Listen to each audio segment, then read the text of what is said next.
fly. It's a game so hip, it makes the Xbox look less clunky. But have the developers' smile bit really got something to smile about? We'll tell you. Plus, meet the ancestors. In today's Retro Report, Gamepad 2 tracks down the daddy and granddaddy of the biggest PS2 game of 2002. For many, Metal Gear Solid 2 is the best game ever, not just on the PS2. A perfect blending of interactive entertainment and cinema. We trace its digital DNA.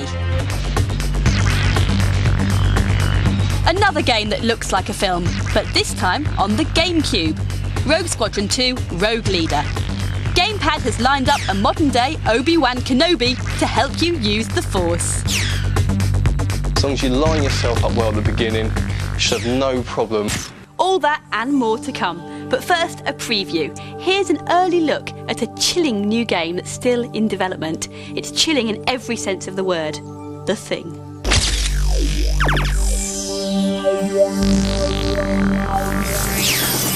Yes, originally a classic movie by the legendary John Carpenter, The Thing is finally being made into a game.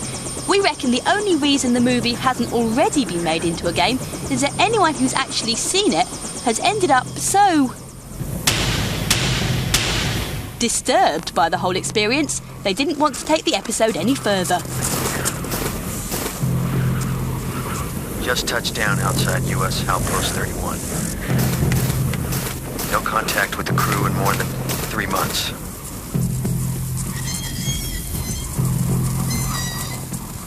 We thought it was just a down transmitter, but when we saw the camp from the air, it was obvious there was no one left. You play as a member of an army team sent in to investigate a remote base in the Antarctic. What happened here? I don't like it. You won't be surprised to know that The Thing falls into the category of gaming known as survival horror. You have to combine problem solving with out-and-out combat, whilst trying not to wet yourself. What do they think I like them? As well as standard weapons to fight with, you'll also be able to build and customise your own. Get away from me! You're one of them! One of us is infected. In The Thing, the alien life form you're hunting down has a habit of taking over other people's bodies. So it's a game where paranoia is a way of life.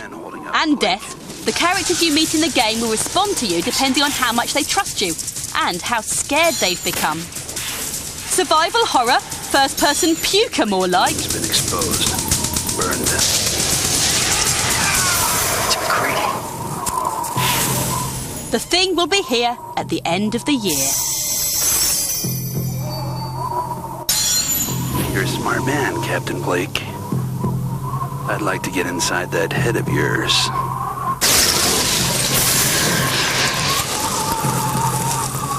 That was one serious-looking game, but frightening yourself witless and blasting unspeakable nasties can turn anyone into a nervous wreck. So, if you feel yourself going postal, this is what you need. It's Gamepad's essential chart of the absolutely most stupid games.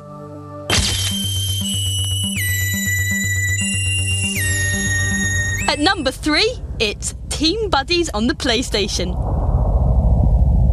What's all this then? Oh, look! Whoever designed this one, it looks like they popped one too many Tic Tacs, maybe? Yes, definitely Tic Tacs. The Buddies are divided into 2 factions, the Blues and Reds, each battling with each other for Buddyland domination. The sky's gone out! Look out! Up there! This means collecting boxes, building bigger and better armaments. Oh, nice one. I've never seen anything like that before, have you? And finally blasting your opponents off each of the 64 levels. You beauty! The gameplay is actually fairly forgettable, but what do you expect of a game that only came 3rd in a stupid competition?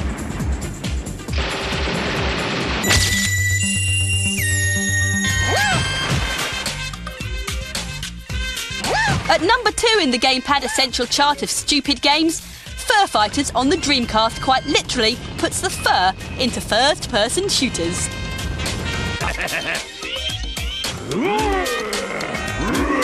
Unlike most shooters, where levels often end up looking like an abattoir, in Fur Fighters they're much more likely to look like a haberdashery. You and your enemies are a collection of foam animals. Knock the stuffing out of your opponents and you, quite literally, knock the stuffing out of them.